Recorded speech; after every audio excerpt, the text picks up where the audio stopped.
السلام علیکم خواتین و حضرات، آج میں آپ کے لیے بہت ہی پیارا قصہ لے کر آیا ہوں جس میں بتاؤں گا کہ اللہ پاک نے ایک شرابی کی بخشش کیسے کی اور اسے ایک زہریلے سانپ سے کیسے بچایا۔ قصہ شروع کرتے ہیں۔ حضرت ذوالنون مصری ایک اللہ کے بہت بڑے ولی گزرے ہیں۔ وہ فرماتے ہیں کہ ایک دفعہ میں دریائے نیل کے ساتھ چہل قدمی کر رہا تھا۔ وہاں بیٹھا کچھ سوچ رہا تھا کہ اچانک میں نے دیکھا ایک بہت بڑا بچھو بڑی تیزی کے ساتھ دریا کی جانب جا رہا تھا۔ میں بڑا حیران ہوا، میں بھی اس کے ساتھ ساتھ چلنے لگا۔ یہ دیکھنا چاہتا تھا کہ یہ کہاں جا رہا ہے۔ کچھ آگے جا کر وہ دریا کے پاس پہنچا تو وہاں سے ایک بہت بڑا مینڈک باہر نکلا۔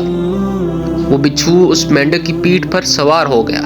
میں بڑا حیران پریشان، یہ کیسے ممکن ہوا؟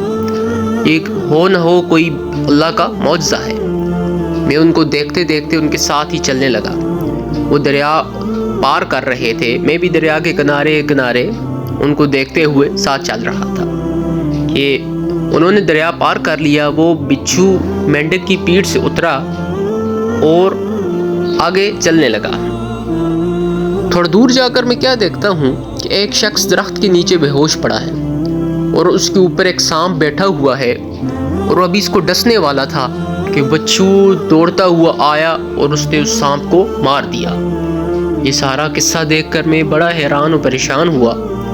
ذوالنون مصری فرمانے لگے کہ میں سمجھ گیا کہ یہ بندہ ضرور اللہ کا کوئی ولی ہے جس کو اللہ پاک نے بچایا ہے۔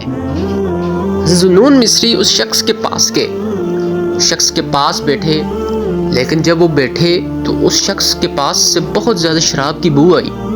تو وہ حیران و پریشان ہو گئے کہ میں جس کو اللہ کا ولی سمجھ رہا تھا یہ تو ایک شرابی ہے، لیکن اللہ پاک نے اس کی بھی حفاظت فرمائی ہے۔ تو اچانک غیب سے آواز آئی کہ اے ذوالنون، کہ اللہ پاک نیک لوگوں کی مدد فرمائے گا اور ان کی حفاظت فرمائے گا، تو گناہگاروں کی حفاظت کون فرمائے گا؟ تو اللہ پاک نے اس طرح ایک شرابی کی مدد فرمائی۔ ابھی وہ اس کے پاس بیٹھے ہوئے تھے کہ تیز ہوا چلی اور وہ شرابی ہوش میں آ گیا۔ جب اس شخص نے اپنے پاس حضرت کو بیٹھے ہوئے دیکھا تو ان کو پہچان گیا، کیونکہ وہ بہت بڑے اللہ کے ولی تھے۔ ان کو دیکھ کر کہنے لگا کہ حضرت آپ یہاں کیسے؟ ذوالنون مصری فرمانے لگے کہ میں تو یہاں آ گیا، تم بتاؤ تم یہاں کیسے آئے ہو؟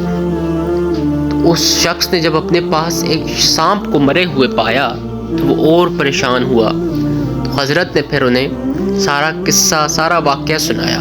جب اس نے یہ سنا تو وہ اپنے سر پر مٹی ڈالنے لگا کہ میں ایک اتنا بڑا گناہگار، مجھے بھی اللہ کی ذات بچا رہی ہے، میری بھی حفاظت فرما رہی ہے، اور میں کیا کر رہا ہوں؟ کہنے لگا وہ کریم ذات کتنی مہربان ہے، میرے جیسے گناہگاروں کو بھی اپنے عذاب سے بچا رہی ہے، تو ان نیک لوگوں پر وہ کتنا کریم ہوگا، کتنا مہربان ہوگا جو اس کی خدمت کرتے ہیں، عبادت کرتے ہیں۔ وہ شخص وہاں سے دوڑا چلا گیا، جنگل کی طرف چلا گیا اور اللہ کی عبادت شروع کر دی۔ کئی دنوں تک عبادت کرتا رہا اور اللہ پاک نے ایک دن ایسا آیا، اس کا شمار بھی نیک بندوں کی فہرست میں کر دیا۔ اور اللہ پاک نے اس شخص کو یہاں تک اپنی قربت دی کہ وہ بیمار کو دم کرتا تو وہ بیمار بھی ٹھیک ہو جاتا تھا۔ تو یہ ایک اسلامی واقعہ کہ اللہ پاک اپنے بد لوگوں کی بھی حفاظت فرماتے ہیں جو کبھی نیکی کے قریب ہی نہیں گئے ہوتے۔ تو اللہ پاک ہمیں بھی نیک کام کرنے کی توفیق عطا فرمائے اور ان برائیوں سے دور رہنے کی توفیق عطا فرمائے۔ اب ملتے ہیں اگلے قصے میں۔ میرے چینل کو لازمی لائک، سبسکرائب اور شیئر کریں۔ اللہ حافظ۔